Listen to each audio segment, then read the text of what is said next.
So retirement, I always tell you where I'm going, what I'm going to do. So we're going to define that term. We're going to ask ourselves, is it biblical? We're going to look at Social Security and Medicare this morning. We're going to look at qualified retirement plans. We're going to look at non-qualified retirement plans. And you probably don't know the difference between those, but you will when you leave today. So let's look at defining the term, which I always try to do. So I went to the Oxford Online Dictionary and I typed in, what's the definition of retirement? And they came up with, it's the action or fact of leaving one's job and ceasing to work. That doesn't sound like a good secular definition of what retirement is. And then I went to the also very authoritative ChatGPT. And it gave me a different definition. And I said, from a faith-based standpoint, how would you define retirement? And they defined it as retirement is a transition from full-time employment to a season of life marked by stewardship, rest, and renewed purpose, using the time, wisdom, and resources God has given for His glory and the good of others. I thought that's a pretty good definition. I kind of like that. And we're going to talk about that because our culture is telling you the retirement was the first definition. Everything that they produce has their view, their worldview, and they want you to retire and have fun and enjoy life and kick back and do nothing. And that's what they want you to do. And of course, they want you to invest whatever money you have with them, and they'll help you do that. That's the whole reason for them to prompt up this retirement concept. So let's take a look at see if it's biblical or not. And before I start even looking at that, I like to go back to the book of Genesis. And this is before the fall of man, right?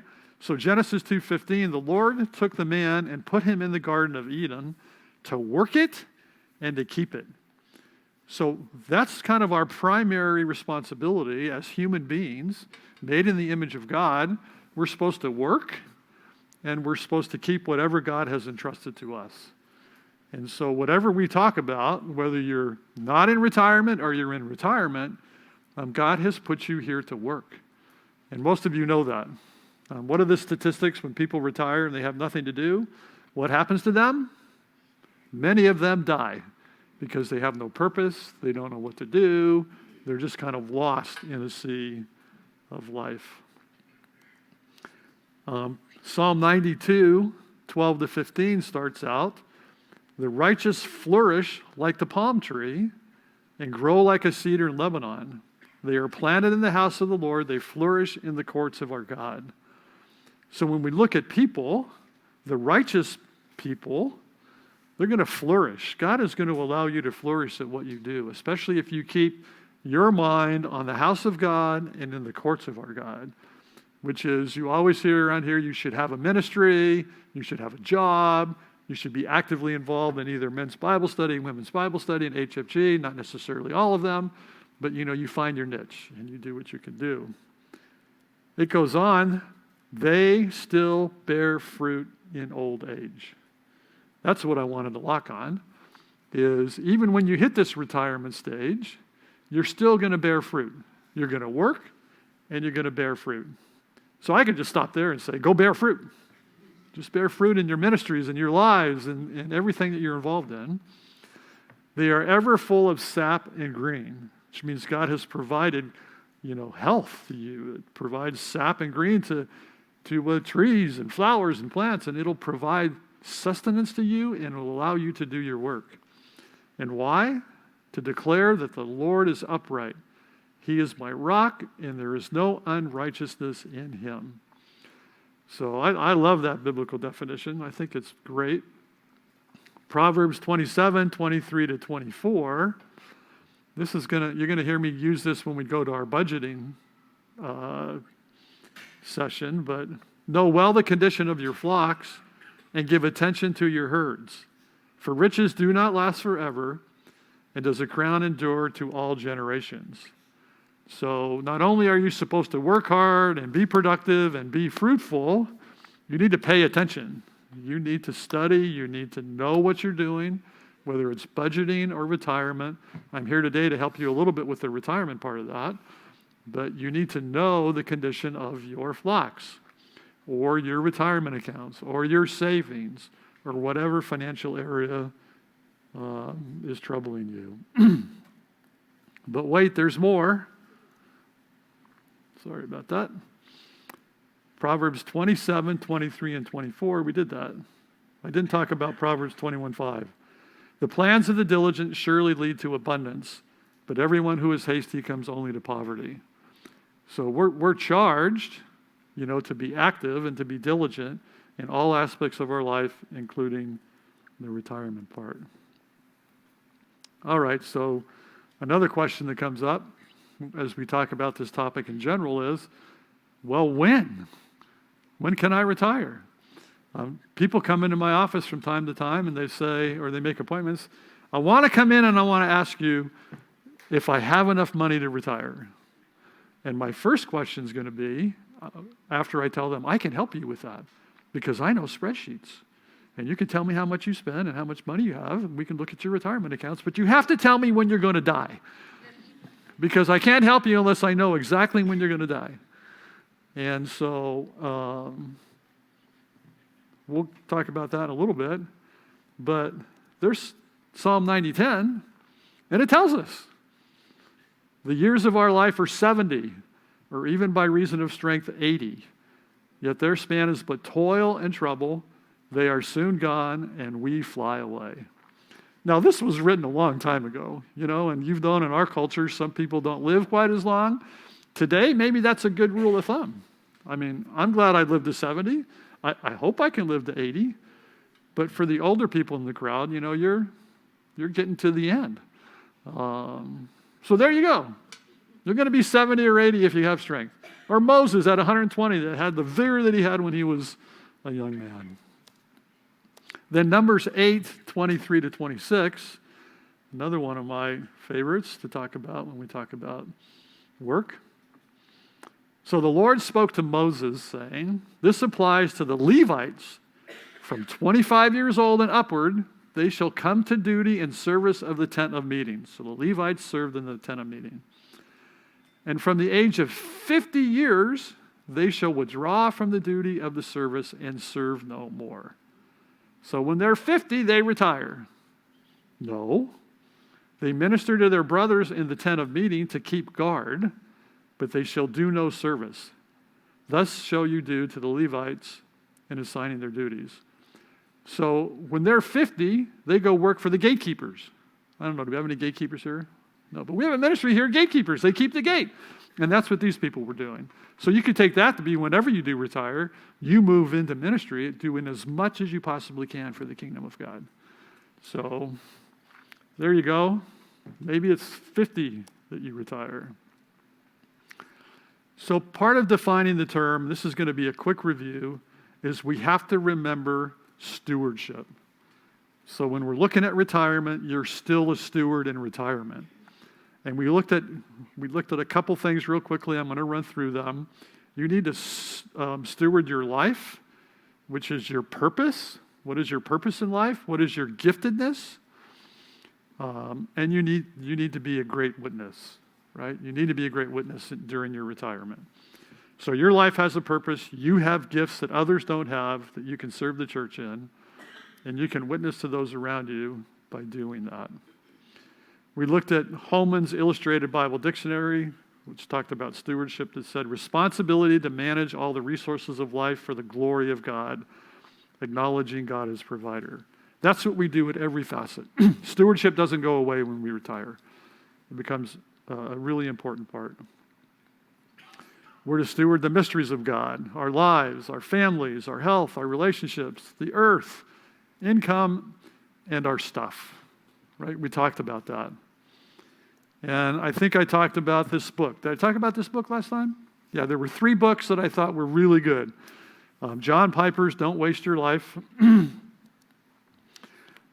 has another one called Rethinking Retirement, Finishing Life for the Glory of God.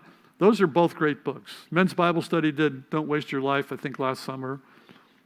These are fairly quick reads. And then C.J. Cagle has one on Reimagine Retirement. Those really are some good books to look at. But what we're gonna look at today, though, is right now Social Security and Medicare. And the first one we're going to talk about is Social Security. And as you all know, all of you get to pay into Social Security, whether you like it or not. If you're self-employed, you get to pay 15.3%. If you're an employee, you get to pay in at 7.75. Some of that's Medicare, some of that's Social Security. You get to pay all that in. Everybody gets to do it. And you get benefits from that. Well, sort of, maybe. I think the last study said that Social Security is going to run out of money. They take your money, they put it in a bucket, and then they pay benefits out of the bucket. And they don't invest it because it's the government. They just print money whenever they need it. But right now, if you look at it in total, they're going to run out of money. More money is going to be taken out of that bucket than money being put in, because we got this big baby boomer bubble, and there's not enough people working underneath it to be putting money in all the time. So it's going to run out in 2034. Will it be solvent? Will there be enough money? And you hear all this chatter. You've heard this chatter, right? Some of you? That's all they talk about, is they're going to run out of money. When I started out in the business world in 1977, I heard the same thing. 50 years ago? Everybody around me was saying, oh, Social Security is going to run out of money. We're putting this money in. The government's going to waste it on other things, and we're never going to get it. And I'm just saying, I don't think there's a political party in our current government that's going to take it away completely. I just don't think it'll happen. They'll make other choices and other decisions, but that's my opinion. So now it's going to get a little technical with you. When we talk about Social Security, there are some terms you need to keep in mind. One is the full retirement age. Those of you that retired and are taking Social Security, you probably already know that. But those of you that haven't, there's a term called full retirement age. If you were born after 1960, that is 67 years old. When I started working, it was 65. Now it's 67. And maybe it'll be 68 or 69. I don't know how they're going to fix this. But full retirement age, keep that in your mind. Then there are spousal benefits. If you're married, there are benefits that your spouse get with Social Security. We're going to talk about that. And then we're going to talk about taking Social Security early. It's like, well, what does that mean? That means that you can actually take it early.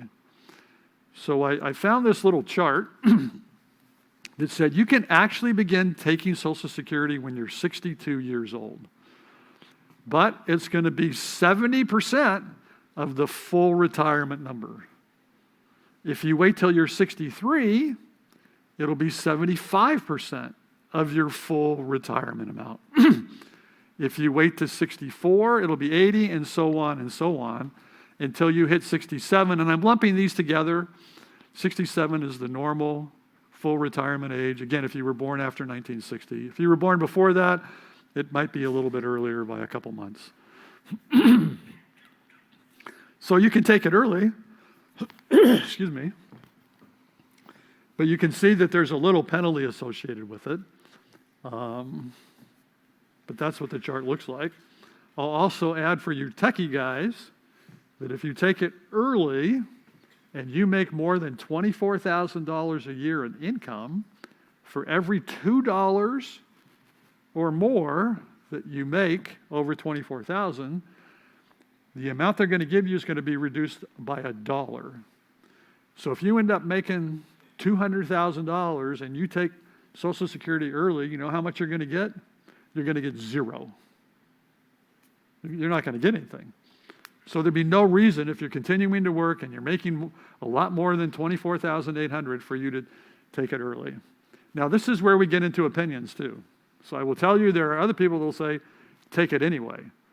But I'm going to tell you, if you're still making money and you make more than $24,800, what you're going to get is less than you think. Now, that goes away when you get to full retirement age, but for these full 5 years or so, 6 years, it's going to be less. If you begin taking Social Security at 67, you get 100% of your benefit. If you said, well, I don't want to take it yet, and you wait till you're 68, you're going to get 8% more. And if you wait till you're 69, you're going to get another 8%. And if you wait till you're 70, you're going to get another 8%. So here's a situation where if you wait till you're 70, you're going to get more money with your Social Security. You're going to say, well, what do I do? Well, when are you going to die?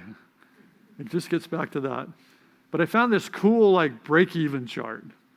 So there's the red line that says if you take it at 62, it's going to track what you make over a lifetime.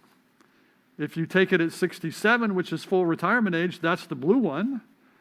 And if you wait until you're 70, that's the green one. So let's travel with this a little bit. 62 and 67, they converge, and the blue line goes above the red line. And that shows that if you live that long, which is about 78, 70, 79, 78, you'd be better off waiting to full retirement. If you waited till 70, that break-even point is 82 years and 6 months. And so if you think you're going to live to 82 years old in 6 months, and you can afford it and you don't need it, then you can wait until you're 70 to take it. The other reason people like to wait, which is what I did, is when I die, my wife gets 100% of what I am receiving at that time. So I thought it'd be better for her to have more money than to me have more money along the way. So you might want to keep that in mind as you think about this. So then I went and I found some mortality tables, just to be morbid, I guess. And so, men, you're going to live to 75.8 years old. If you go to ChatGPT, that's what they'll tell you. Women, 81.8. So it gets a little tricky here. Some advisors say, take it at 62. I'm like, you're going to pay taxes. You may not even get it all. While you're doing that, why don't you go ahead and wait till full retirement? And if you're healthy and you've got genetic pools that take you much further along, if you make it to 90, you can see there's a pretty big gap between the top line, the green one, and the blue one. And there's a really big gap between the 62 and the green one if you make it to 90. So you look at your families and you figure that out. I will have a Q&A time, but I'm happy to. Sorry, just at 67, there's no payment penalties from 67 on. Nope. Like there is at 62, Right. right? Regardless of income. You're 100%. Regardless of income, it is taxable. You're going to pay income tax on your Social Security benefits. Up to 85% of the Social Security benefits will be taxed, and I have that number a little bit later as to when that kicks in. But it kicks in pretty low. So if you continue to work after full retirement at 67, you're going to pay tax. What can I say? That's the way government works. Death and taxes, the old joke. So now I wanted to give you just a little example. Okay? And I know everybody's at a different place in their financial life. Everything is different for all of you. But the example I'm going to take here, that I go through, assumes that you're getting the maximum Social Security benefit. All right? But it depends on your age when you file, we've talked about, and other factors, such as your contributions to the program. So I'm going to assume that you made the maximum contribution to Social Security for the 35 years you've been working.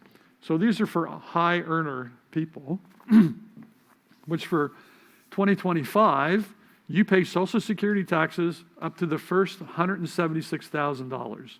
After that, you pay none. For 2026, that number goes to $184,500. So you guys are looking at me like, I ain't ever going to make that kind of money. But some of you do. And you get to the point that you've paid it all in. So I just wanted to show an example of what the maximum would be. And your maximum benefit, if you file at age 62, is $2,969 a month. That's the number if you take it at 62 per month. If you wait to full retirement, it's $4,200 a month.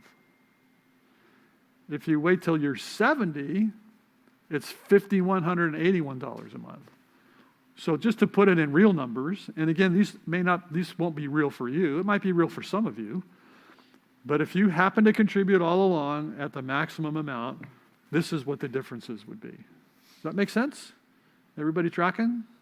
Okay, let's keep going then. Let's talk about a spousal benefit. The spouse gets the higher of her benefit or 50% of his FRA, full retirement amount. So as an example, numbers always help me. Let's say your wife worked and she's taking $1,200 a month. And then you start drawing Social Security and you're getting $5,000 a month, which is close to the $5,100 that we said was the max. She gets the higher of $1,200 a month or $2,500 a month. So in this particular case, she would get $2,500 a month. There'd be no reason to stay on the $1,200 a month when you're entitled to $2,500 per month. So in this little hypothetical, let's say the husband waits till they're 70, the wife takes her benefit at full retirement, and then the wife switches to 50% of the husband's full retirement when the husband takes it. Like the spouse can't get half of the husband's until the husband actually takes Social Security. But when the husband files for Social Security, whether it's 62, 67, or 70, then the wife's entitled to half of whatever the husband is. Now, somebody asked me a question before about this. What if the wife makes more money than the husband? Then it just flipped. So the code says the higher wage earner versus the lower wage earner. And so I just assumed it was the husband here. That's not always the case. So just keep that in mind as you go through this.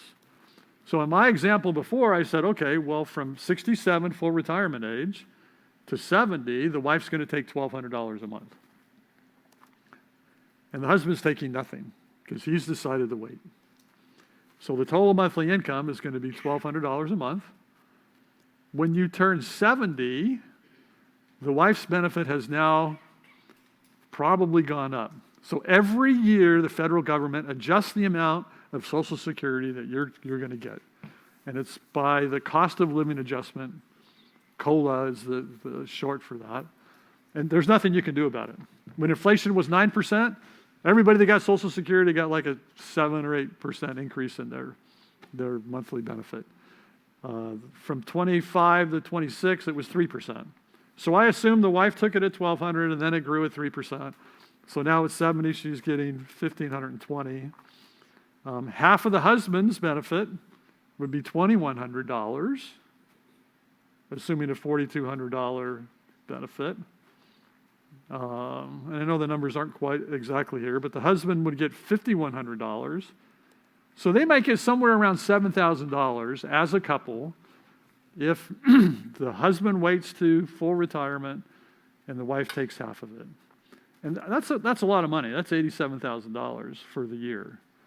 And so a lot of people say, and again, these are for the people with the maximum contributions. So if you don't have the maximum contributions, then your numbers are going to be less than that. But I just wanted to illustrate the benefit in the system that allows for the spouses to claim 50% of their husbands. Now, if you're in the unfortunate situation where you've been divorced, you're still entitled to some of your original husband's Social Security. There's a lot of other complicated rules if we end up being divorced and you're working again. Those are probably better discussions to have one-on-one than with a group this size. But I did have a question over here. I assume the spousal benefit takes place at age 67? Spousal benefit takes place whenever the higher wage earner begins to take Social Security. So if they wait till 70, you don't get, you can't file for the spousal benefit till your husband is taking Social Security. It's based on 50% of what his full retirement number was, not what it was at 70. So, I mean, I had to tell myself that like 100 times because it got a little confusing for a while. So spousal benefit is 50% of the husband's full retirement account. So if you went back to my slide, if you wait to 70, you get 8% more, right? And if the husband dies, the wife gets all of that. The spousal benefit is 50%, not of what you get at 70, it's what you would have got when the husband got to full retirement age, 67. So if the husband would get $4,000 at full retirement, and he gets 8% more because he waited, the spousal benefit is 50% of that $4,000. That makes sense? There's His age, not, what if there's an age gap between the spouses, like a 10-year or 20-year age gap? There's no, well, you do have to be receiving Social Security yourself to get the spousal benefit. Which is 67. 67 or 62 if you take it before. Which again, there's some investment advisors that'll tell you take it at 62. It's just the tax implications in my mind are just way too much. Let me keep going. And the CPAs and the tax preparers out there can correct me a little bit later. Remember I said that payments taken before the FRA are reduced based on your adjusted gross income over 24,480. So if you're making a lot of money, then taking it at 62, number one, the benefits are going to be reduced and it's going to be taxed. And I think you have to ask your question, is it worth doing, knowing that you can wait and get more? I told you their payments are adjusted annually based on inflation. Payments are taxed by the IRS. California does not tax your Social Security benefits. Can you believe that? That's a good thing. Oh, but they do tax every other retirement benefit that you have. And if you're on disability, they tax that. If you get survivor benefits, they tax that. But they don't tax Social Security benefits. 9 states do not tax the payments. And we haven't talked about Medicare, but those numbers that you looked at, when you sign up for Medicare, if you're going to take Medicare, which I'll talk about in a minute, they're going to reduce those payments by the amount of your Medicare premiums. It's kind of like your paycheck, right? If you're an employee, you have health insurance, what does your employer do? They reduce your check by the amount of the health insurance. The federal government does the same thing with Social Security and Medicare. If you sign up for Medicare, they're going to take the premiums out. If you want to, you can write this website down, www.ssa, short for Social Security Administration.gov, OACT/QuickCalc. And you can put your information in. And you can put all the things that I've kind of talked about and maybe more, and they will give you a calculation of what your actual payments will be. Okay, so that's just a really quick run through of Social Security. Probably created more questions, but I would tell you that it's there. Take the spousal benefit. If you can wait, you should wait. If you think you're going to die before the average age, people dying, maybe you want to take it earlier. I've known people that have done that. My wife's health is horrible. She's not going to live long. Take it, because when you're gone, there's nothing for you. So let's talk about then retirement plans.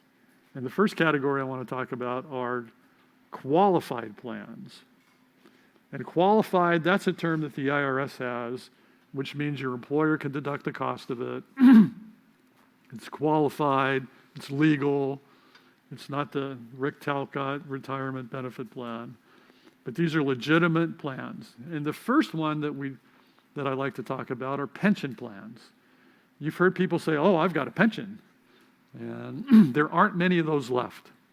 Pensions are plans where you work for a company for a long time, and when you retire, they agree to pay you a certain amount of money for the rest of your life. That's a pension plan.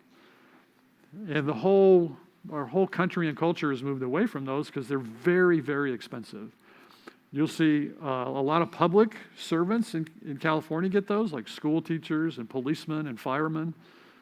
They still get pensions. And maybe the companies you work for right now, they still have pensions. And those are great. Sometimes they average it over the last 5 years of your work life.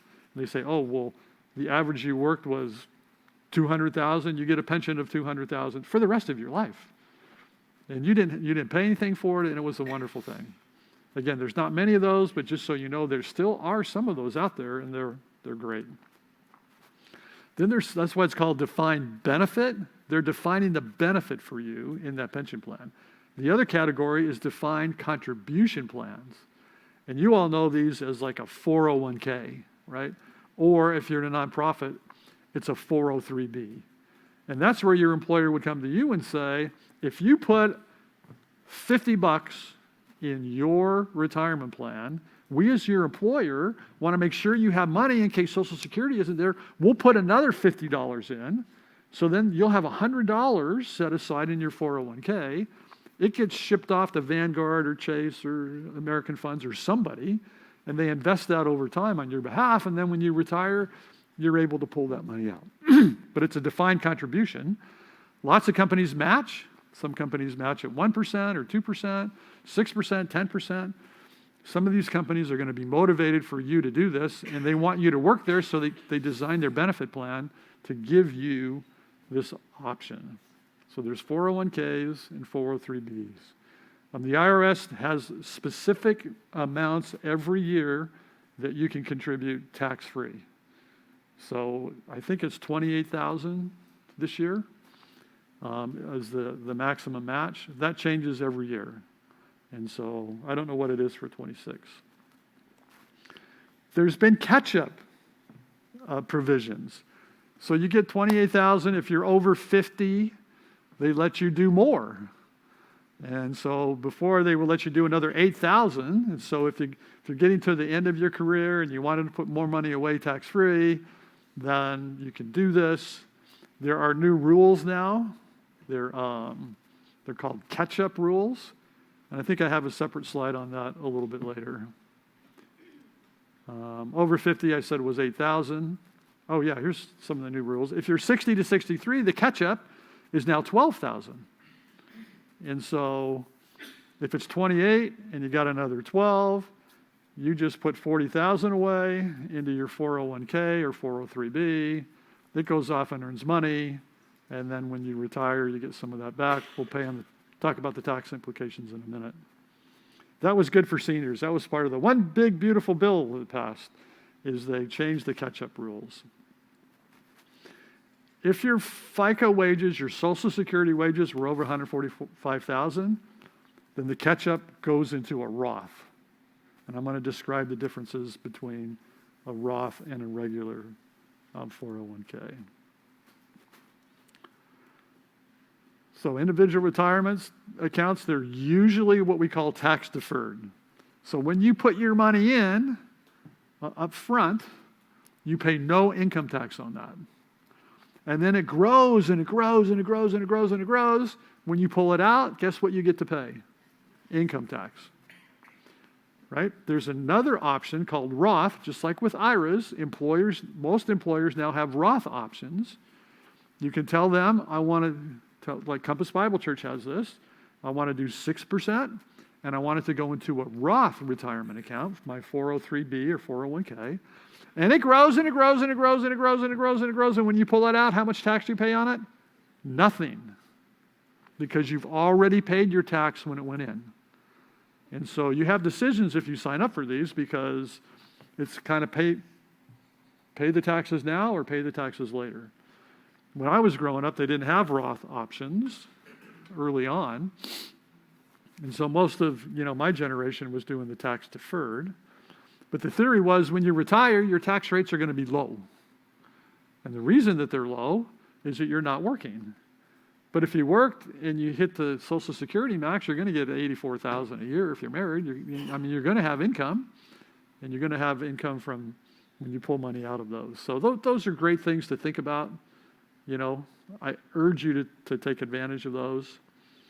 There are some things called self-employment persons IRA. And so you can get around the maximum amounts that you can contribute. If you're self-employed, there are provisions for you to do more than I think it's $6,000 or $7,000 a year on a normal IRA, tax deferred. But if you're self-employed, come and talk to me after that. Now, Rick, you say, well, why would I do that? Why would I do any of this? So I did some graphs, and it's probably, I don't know if it's too small for you to see or not, but I said that if you did $300 a month for 30 years, your balance would be $678,000 if you got a 10% return on your money. $300 a month. That's 150 of your money if you have a match. And if there's 4 weeks, 150, call it 160, that's $40 a month, $40 a week. That's not much money for you to set aside. And then 30 years later, you could have $208,000 if you earn 4% on your money. You could have $301,000. If you earn 6%, you would have $447,000, or you would have $678,000. Sometimes we call this on the effect of compounding interest. You earn interest, it goes back in the account. Now you earn interest on that interest, and then it goes into your account, and over a long period of time, you can see it can go to $678,000. And then I did one with, what if you started this when you were 25, and you worked to 65, just some magical number, $300 a month for 40 years is now $1.8 million, $1,897,224 for $300 a month. So I'm telling you, find $300 a month to put it away, or if you have an employer that does a match and they do a 5% match, max it out. It's free money. Your employer's giving you a match, it's free money, it's not taxable to you, take it. Okay, then I said, well, what if it was $400 a month for 30 years? Now that number at a 10% return jumps to $904. At a 10% return over 40 years, it goes to $2,500,000 for $400 a month. It's not a long time when you're young. It's a long time when you're old. And then I did another one where years 1 to 5, I did $300 a month, and then I did $50 a month more for the remaining periods. And you can see it still has a dramatic impact on all that. So you can say, well, you know, what are those crazy 4% returns, 6% returns? So I took a look at the S&P 500 returns, and over the last 20 years, it's averaged 8.4%. So when you looked at my 4, 6, 8, and 10, if you just averaged over 20 years, it was 8.4. 30 years, 9%. 40 years, 10 to 11%. So nothing that happens, oh yeah, this is all according to ChatGPT, but they're pretty close on things like this now. Those are reasonable numbers. And so those are all qualified and non-qualified plans. You should do that. Now, non-qualified plans means, well, I should probably go back to this one for a minute. If you're young and you're doing something over 40 years and you pull all the money out at 3.6, you're going to say, I'm paying tax on all of that, if it's a tax-deferred account. If it's a Roth, you're paying no tax on that. Now, if Dave Ramsey were sitting here, not that Dave Ramsey is the financial guru of the world, he would say do Roth every time, every place, no matter what. Because the compounding value of interest, getting interest on interest over a long period of time, you amass a lot of money and you pay no tax on it. Warren Buffett would tell you that. That's what he did. He made these investments, they made money, he left it there, it grew, and when he was all done, he had a big chunk. So you have to decide how long you're going to live. You're going to have to decide what risk you want to take, because there's some times that the stock market didn't make any of this. Look at COVID. That was bad. Look at the dot-com bust. That was bad. Look at 1929. That was bad. So if you were in one of those times, you're going to say, oh, well, Rick told me 8.4%. It should work fine. It doesn't always work that way, but over the long haul, it will work that way. Okay, non-qualified plans. So as a general rule, they're all taxable. So all this means is if you don't have any of this available, save money. Just go save money. It's not in an IRA. It's not in a 401k. It's not in a 403. Just save money. No tax benefits. You just save it. You say, this is my retirement account. I'm going to open an account at Wells Fargo Investing or wherever, and I'm just going to put money in it, and it's going to be my retirement account, and I'm not going to worry about it. Sometimes your employers will have things called deferred tax plans. They'll have supplemental executive retirement plans. They'll have split dollar life insurance. They're all at risk, but the bottom line is just save money. Remember, if the Lord doesn't come back soon, we hope he comes back tonight, right? I hope he comes back now. But if he doesn't, we act like in our ministries and the work that we do, we trust he's coming back soon. But if he doesn't, then we just save money. Okay, we got to get to Medicare. And Medicare is confusing too. It's just confusing. So if you want to study it at all, here's one of the things you need to know. There's Part A, Part B, Part C, and Part D. Part A is going to cover the hospitals. Part B is going to cover doctors. Part C is an advantage plan, which I'm going to talk about in a minute. And Part D is for prescriptions. So there's A, B, C, and D. So far, there's not other parts. So Part A and B for 2026, the premium you're going to pay for that is $202.90 a month. That's the premium you're going to pay. Now, if you're married, both of you pay that. So you're paying $202 and your wife's paying $202, so you're paying $404, $405 a month. Now, it could be more, and I'll show you that in a minute. If you have a high income, if you make a lot of money, you're going to pay more.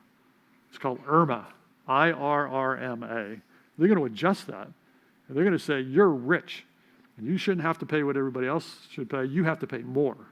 And so your premiums could be more than the $202.90. So here's the deductible for Part A. Part A was what? The hospital. So you're going to pay a deductible of this is 2026, $1,736 per person per benefit period. So if you get involved in a major car accident, you're in the hospital for 3 weeks or 2 weeks, you pay $1,736 as a deductible, and then that goes to a copay. Usually they pay 80%, you pay 20%. There's a copay after that.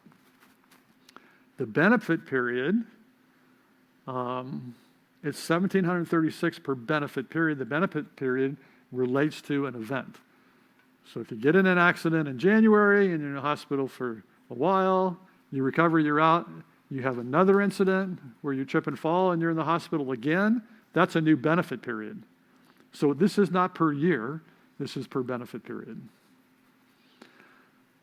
It will cover up to 60 days in the hospital, and then they'll move you to a rehab place. And this rarely happens, right? Any of you that have family members that are in the hospital that aren't doing well, they try to move you out of the acute care hospitals pretty quickly and put you in a rehab place. But days 61 to 90, their copays goes to $434 per day. So the first 60 days, you pay $1,736. Day 61, now you're paying per day. It's not per benefit period. You're paying per day. If you happen to go from 91 to 150, you're paying $868 per day. Skilled nursing is even more. It has limitations that just know that it does get very expensive.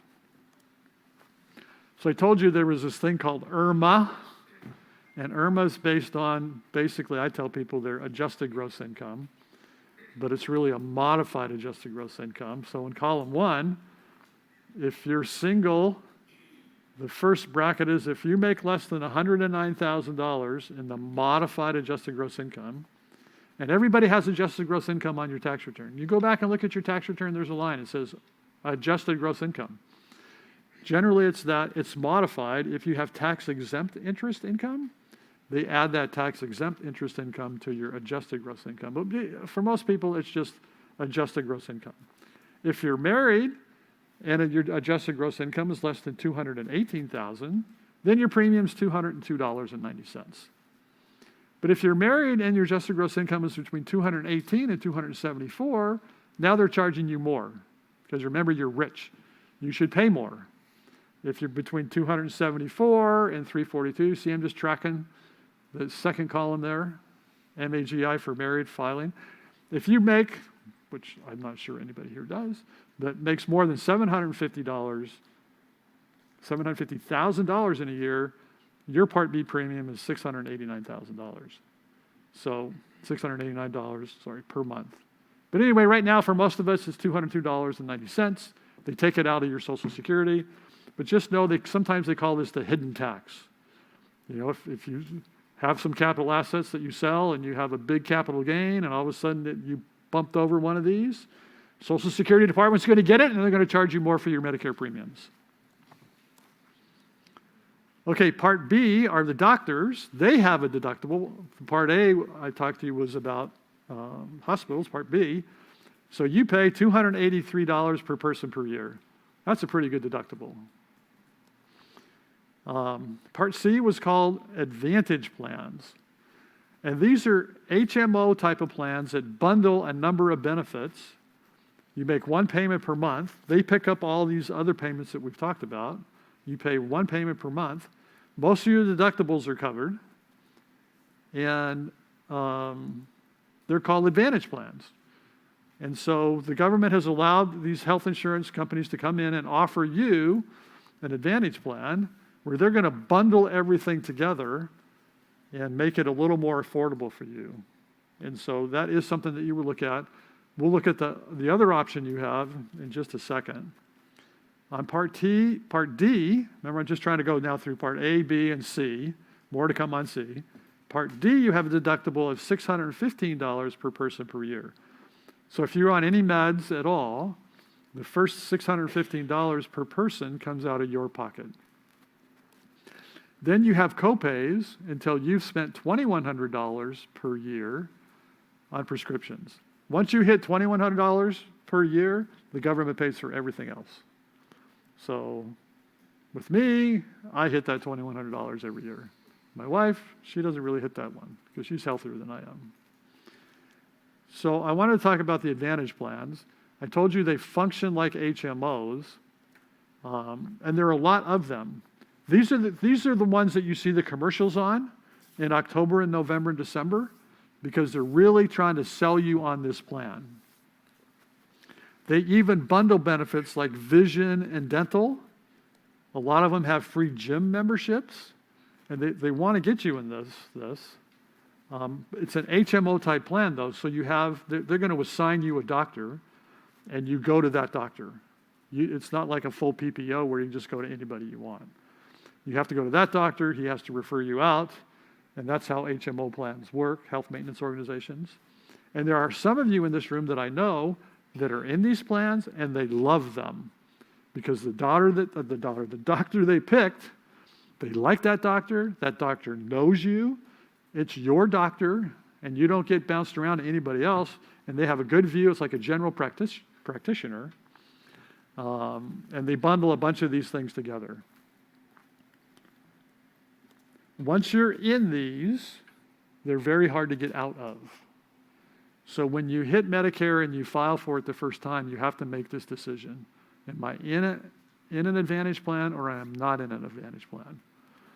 If you wanted to get out of one into the other, the new plan that I haven't talked to you about yet, they can look at your health and pre-existing conditions, and they can make a determination as to what your premium is going to be. And so it is a critical decision when you first go on Medicare. And like I say, it is affordable. It is a little bit restrictive. So if there's one complaint, at least you hear in the press is since they're marketing it hard and it's an HMO, sometimes they might not approve what you want as medically necessary. And if you're in the other plan I'm going to talk about in a minute, it's much easier. There's been a lot of people, too, in the church that have been in these. They get denied on some treatment, and they want to get out and go to the other kind. And it's possible. It's just a lot harder. to do that. If you make the decision day one, you're going to be, it's called Medigap. You're in, and different insurance companies have different fee structures for their plans, but they're not as restrictive. You can go to your cancer specialist. You can go to your cardiologist that you've known forever, ever, and ever. So these are called Medigap plans. They function like PPOs, and they kick in after some deductibles. After your deductibles in Medicare are met, they kick in and they pay the rest. So those numbers that we looked at, you're still going to pay those, but when you're all done, a Medigap is going to pay everything else. These are lettered, A, B, C, D, E, F, G, or they've got different letters. The letters are plans that the government has approved. So Anthem Blue Cross has a Plan G. HealthNet has a Plan G. Kaiser has a Plan G. They all have these different plans, and they're all the same. So when you go and you look at it and you see, well, Blue Shield's $200 a month and HealthNet's $250 a month, they have to give you the same benefits. So it's good to kind of shop around. They're the most expensive plans, and they're the most comprehensive plans. So again, these all go into decisions. Can you afford it? What do you want to afford? Again, I'm looking through the room, and there's people here that I know that love the Advantage plans. There's people that hate them, and they try to get out of them because they can't get to their doctor, maybe not in South Orange County, but they can't get to their doctor, they can't get their referral, and it just becomes a little messy. All right, so what are we going to do in retirement? We're going to steward your life, right? You're not going to waste your life. I want you to understand how Social Security works, and you need to be ready to make decisions. And unfortunately, you're going to have to ask your question, how long you're going to live. Only God knows that. But there are some things about your health and your situation that will help you make those decisions. I want you to understand how those numbers work. I want you to kind of understand the break-even point, and then you make a decision, and you just move on after that. I want you to take advantage of retirement plans. I want you to contribute as much as you can. You can say, well, I can't do the 6% match. My budget won't allow me. Well, they do $50 a month in the retirement plan. Let them match it, and then forget about it. Invest it wisely. We have a whole session on investments later in this series. But can you do something? And then if you get like a 3% raise, can you take 1% of that raise and put it in the retirement account? I mean, I want you to participate in the retirement system because the money will grow, and past performance doesn't indicate future returns, but historically these things have grown and they've been really good. I hope you understand the difference now between tax deferred and Roth. Tax deferred, you don't pay any tax today, and maybe you're in a 30% tax bracket today with state and federal, and you think, well, when I retire, I'm going to move to Tennessee where they have no income tax. I'll take it out in Tennessee, and I won't pay any state tax, but there's still, you need to understand tax deferred and Roth. Dave Ramsey, others would say, do a Roth every time. Why did he even mention the other one? He's out of his mind. He wasted your time with that. So there's some strong opinions that you can do Roth if you can afford it, especially if you're only in a 20% tax bracket or a 10% tax bracket now. Roths probably make. So that's invest wisely, more on that. I hope you understand the time value of money now. Warren Buffett does. That's how he made it. And I hope you understand now the difference between Advantage plans and Medigap plans. And I leave you with this every time, Hebrews 13:5. Keep your life free from the love of money and be content with what you have. For he has said, I will never leave you and I will never forsake you. So even though we're doing these 6-month series and we talked about retirement and all these things, keep your life free from the love of money and be content with what you have. Okay, so we're going to move into now what I call the formal Q&A, where I'm happy to take questions if you have them. And then after that, you can just hang around and ask me questions on any topic. This can be on any topic. And if I don't know or we're going to cover it later, I will say we're going to cover that later. So I've got a question right here. Just out of curiosity, what are the primary arguments against having a Roth retirement account? The primary argument against having a Roth, and everybody's different, everybody's unique, right? Right. If you're in the highest tax bracket right now, which is 37%, and the state of California is at 9% at least, if not more, then you're in a 40% tax bracket. So you do a Roth, you're paying taxes at a 37 or 40% rate. When you retire, you're going to be in a lower tax bracket. That's the strongest argument, is we're always looking at tax rates. Is the tax rate higher today or is it higher later? Now, the other side would come along and say, it doesn't matter. Do a Roth. Because the compounding, if you start young enough, the compounding effect of these investments over time, that number is going to be big, right? And since you never pay tax on it today and you never pay tax as it grows, that could be a very large number. And you don't want to pay tax on that large number. More money earlier, right, that will compound, right, if it's tax deferred. Well, the other side says, take it now. What are you talking about? We were talking about Roths and tax deferred. But then you said something about more money compounding. Well, I'm just saying, like you said, if you do the Roth, you're getting more money at earlier age, right? Because you're not paying taxes on it then. That's the pro-Roth argument, isn't it? The pro-Roth argument is, Money now that will compound over time, and then your tax bracket. so the compounding is probably the same, whether you do a Roth or a tax deferred. The compounding is the same. I put The amount of money, right? The individual, like if you're in the Roth, don't you have more money each month because you're not paying? I guess. you have less money if you do a Roth Yeah, got it. Okay. because you pay tax on it. When you do your 1040 at the end of the year, Okay. that shows up as taxable income for you. If it's tax deferred, then your W-2 is less Yes. than it would be if you did the Roth. Just a little correction on Medicare Advantage plans. I love them. I've changed different things. You can pick your own doctor rather than one being assigned to you. And there are both HMO and PPO plans. Right, Advantage plans have gotten better. Yeah. Thank you. The comment was, Advantage plans, there are a lot of choices, and you can change doctors, you can have multiple doctors. And I think you're going to find that by region to be true. That may not be true in every region of the world. Nolan. How does Social Security death benefit work with two spouses assuming the same age and the high income earner dies before full retirement age? Okay, that's a good question. So you never make it to full retirement age. Is the spousal benefit still in play? And the answer is yes. When do they get it? 62? When you would get full retirement age. 67. Yeah. Patty. I was just going to add with the Medicare, what I tell a lot of my clients is look for the health system that you want to be in. Yeah. Because in Orange County, we have about 5 different health systems.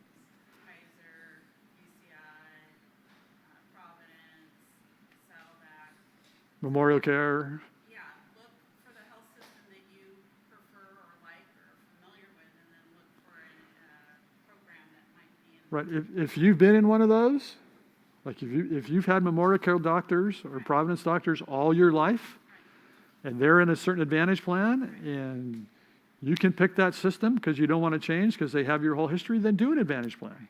That's totally fine. Yeah, and that way you keep in that line, or you can ask your doctor, if you have a current doctor that you're with in a different plan, you can say, what Advantage plans do you guys take?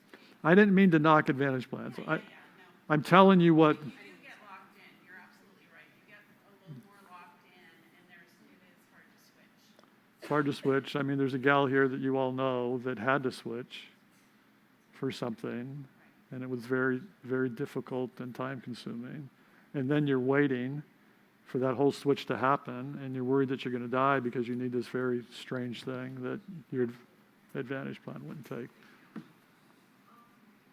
was wondering about the required distribution, exit 72. Okay, required minimum distributions, which I have a separate little presentation on that along the way, but quickly. So when you set this money aside in a tax deferred account, the government wants their taxes sooner or later. So today, the age is 73. When you turn 73, you need to begin to take that money out. You need to take it out. And the IRS has these tables which tells you how much you have to take out when you turn 73. And every time I've looked at it, help me Dale, it's about 4%. 4%, yes. You could use 4%. So if $1 million in it, 4% is 40,000. You have to take 40,000 out of that. Now, if you're age 70 and a half, there's a thing called a qualified charitable distribution, which if you take your required minimum distribution and give it directly to the church, you pay no tax on that. So if you're in a tax-deferred retirement account and you've converted it to an IRA, or it's in an IRA, instead of taking the required minimum distribution, you can divert some of that to Compass Bible Church, and you never pay tax on it, ever. So that's a great way to take the required minimum distributions, and I know some of you in here do that. If you're going to give $20,000 to the church no matter what, and you're taking a $20,000 required minimum distribution that you pay tax on, I'm saying just give $20,000 of your required minimum distribution to the church, and you pay no tax on it. You're in the same place you would be. You gave to the church what you wanted. We're in the same place, and you didn't pay any tax, which gives you more money to be generous in your life. Yeah, with the hat on. I can't see your name. How do you determine how much to, like, save? Well, I'm trying to figure out how much I'm going to need when I retire, but things could change a lot in my life. Right. From now, like I'm single now, I could be married, I want to be able to live comfortably, and I don't want to overinvest. Do you have Yeah. any advice? So we're going to do a budget session where we can talk a little bit about that. But as a culture, we don't save enough. And people don't save enough for retirement.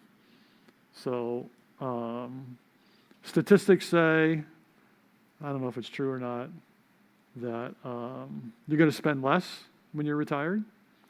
And you might think, no way, man, I'm going on the cruise. I'm going to visit every grandchild in every state. I'm going to live it up, which I'm not sure is what God would want you to do.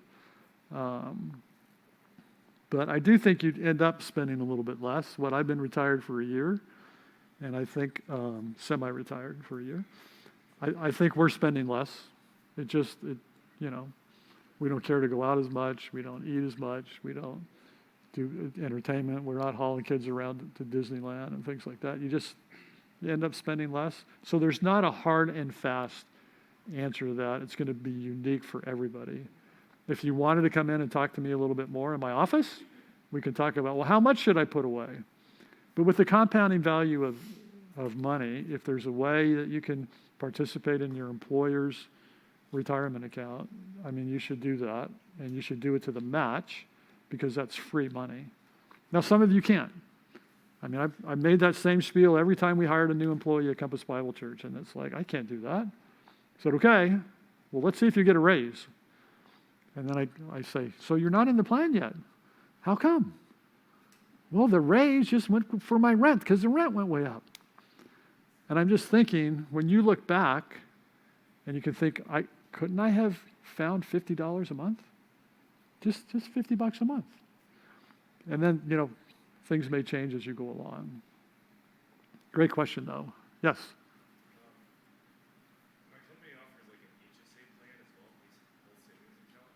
Do you know if that has any interaction with Social Security? So HSA doesn't have any impact with Social Security, but there's new rules with the HSA now. And if you want to get really techie, people say do the maximum in your HSA and then don't use it. When you go to the doctor, just pay cash for it. Because HSAs are what they call portable. They roll over and they can grow and grow and grow, and they can grow and grow what? Tax-free. So when you get to your retirement age, that money is still yours, and you can pull that out and pay no taxes on it. But that's kind of a recent development that wasn't available until very recently. If you've got enough disposable income that you can do that, most financial advisors are going to tell you to do that. If that isn't your game plan, then yeah, HSAs are great because you reduce your salary by that amount, they put it on a card, you spend that for deductibles and things, and it's again, you're paying less tax. Some employers have HSAs, some employers do not. So it just depends on what they offer you. When you hit Medicare age 65, is the supplemental health plans, is that like the PPO version of the Advantage plans? So yeah, a regular Medigap, which is a PPO plan, and I guess Advantage plans have PPO plans too, but the traditional PPO plan, it's like insurance you would have today. So like my wife and I have Blue Shield, we pay $200 a month in addition to all the other costs, and then Social Security is primary, so they'll pay what they pay, and then the Medigap will come and pay everything else.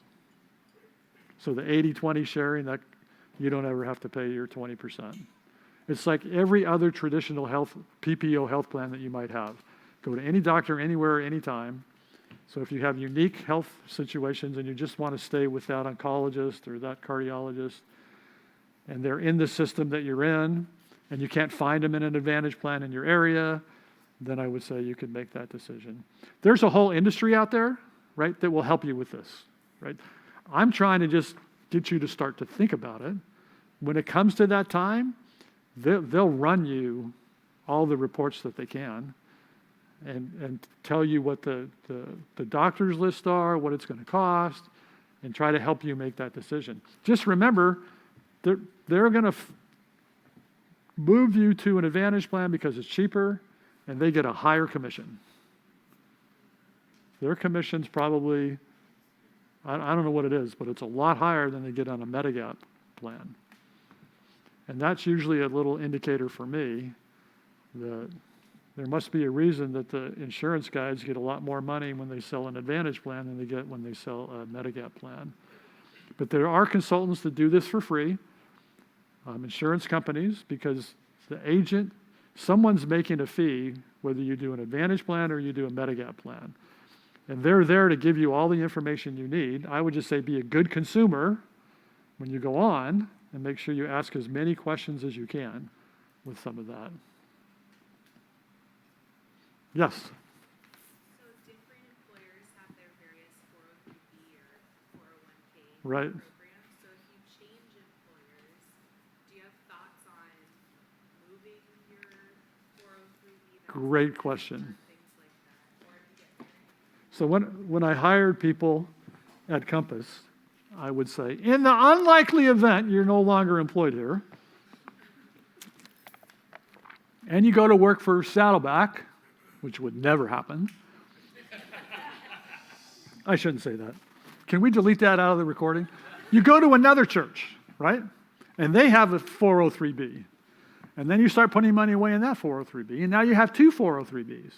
So you have the option when you terminate your employment to convert it to an individual retirement account, which is a tax-free account. You can leave it with them, and if you're happy with how they're doing, like they've made great returns for you, and they can talk to you, and the customer service people are good, and you understand their reports, then you can leave it with them, or you can move it to the new employer's plan. So again, that's called portability. You can move it to whatever employer you are. When you get to a certain age, I'm like, it's just easier in life to have them all at one place. And most of these companies that do this, right, they're making the same returns. Now, I'm sure that, if I had Merrill Lynch and Morgan Stanley and, all the people here, they would say, oh, no, we do better for your retirement plans. Our history's better. And it may be.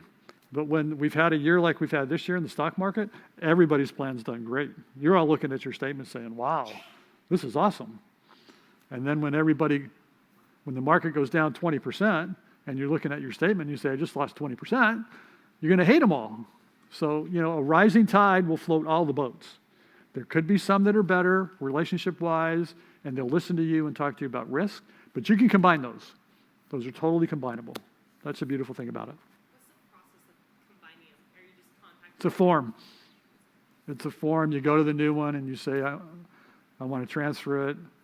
You have to actually fill out a form with your previous employer and say, I want to transfer this to the new employer. They make it hard. My experience is, they're quick to open accounts for you. They're slow to close them. But, because people do that, at Compass, they got an old one, they want to move it here, or they leave and they want to move it somewhere else. But it's just a process. And as I think about it, you start with the old one to move it. I like simplicity, but you may want to compare them for a while too, and just leave them both open. And well, how much did this guy return this year, and what did this guy return? And if this guy returned 2% and this guy returned 10%, maybe he was more risky because you said be more risky. Because when you open these, you have to tell them how you want to invest, and that's why we have an investment series, coming up here. Yes, sir. For a 27-year-old, you say it's not advised to invest money in S&P 500 or 401k? So for a 27-year-old, is it wise to invest all your money in like an S&P 500 investment?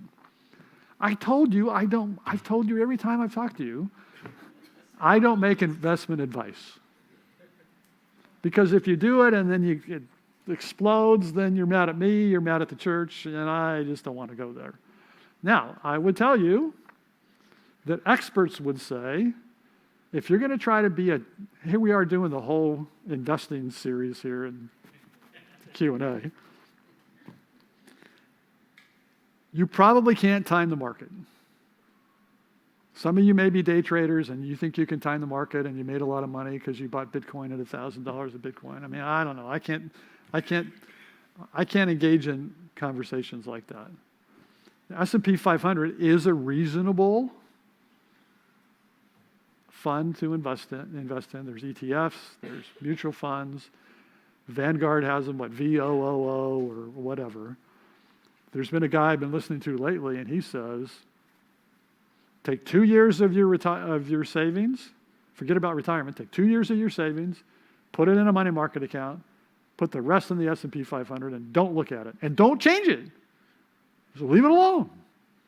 And you always got that 2 years in case you need something, which he says never happens either, by the way. He's not a big set money aside in savings. He's a big invest, and invest aggressively all the time. Because over the long haul, you'll make more money. And you got people like me that are like, I like to sleep at night. And so, I worked hard for this. I don't want to lose it all. But those are so personal of questions that I'm not going to answer it. You can Google it. You can find somebody that you trust. You can go to an advisor. You can ask me, those questions or others those questions. I don't want to mislead you. Just as a note, I recently did exactly what he said. I Googled Berkshire Hathaway, so Warren Buffett, against the S&P over various time periods. And the S&P over time will either match or beat even Warren Buffett. So that's something to think about. And then there's smaller pieces. Well, don't really do the S&P. Do 60% S&P, and then do this one, which is small caps and the S&P. I mean, it becomes an industry and it becomes complicated. But yeah. I made a lot of money in real estate, and I thought it was the only way to do it. And then you look at those returns over a long period of time too. We're spoiled in California because California real estate is different than everywhere else. But I thought I saw one more. Yeah, the CPA in the room. I guess just like talking through all these numbers and strategizing, you talk about like keeping your life free from the love of money. Like for yourself, thinking back in your life, what advice would you give? It's challenging as you strategize, considering do I love money or do I not? Like through all of this. Yeah, I mean, I think that's a heart issue. Personally, I had a lot of success, but I never wanted it. I never looked for it. I did Colossians 3, where my work was as unto the Lord, and I wanted to do a good job because I want to be a good witness in my workplace. I wanted to be better than the heathen that were around me, and God He blessed that. I was a great giver, and my stewardship stuff, those of you that are great givers, what is God going to do for you? He's going to give you more because He knows you're reliable to give it back to the work that He wants done here. So Yeah, I probably wish I had maybe given more, but I never I got to make partner. You know, I'm working for this CPA. I'm going to make partner because it's more money. It was like, I don't even want to make partner. You know, I need fewer hours because I don't want to neglect my wife and my family and my church. And so those are the big stewardship questions that we kind of went over last time. Some of you, the money will just come even though you didn't, pursue it hard. It just comes, and I'm saying, well, when it comes, because God blesses you with that, because it's really nothing about you, right? You're in a certain place at a certain time, and God either gives you that money or he doesn't give you that money. You should be super generous all the time. So, that would be the advice. I would start younger. I didn't have any of this until like mid-career. And at the last session, there was a book called God and Money. And I still think that's an excellent book for people to read because it would help you cap what you've done. He's a budding CPA. He's probably making a lot of money. He's going to get hired by a private company someday. He'll make a lot of money. Some of you may build up tech firms and sell them and make a lot of money. You may have dental practices and make a lot of money. You all have different things. And you may make a lot of money over your life.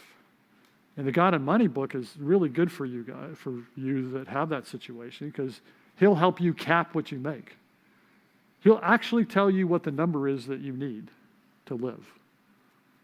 And he wants a bunch of input. He's got some spreadsheets on his website that he'll tell you about in his book. And then he says, once you get to that number, you stop.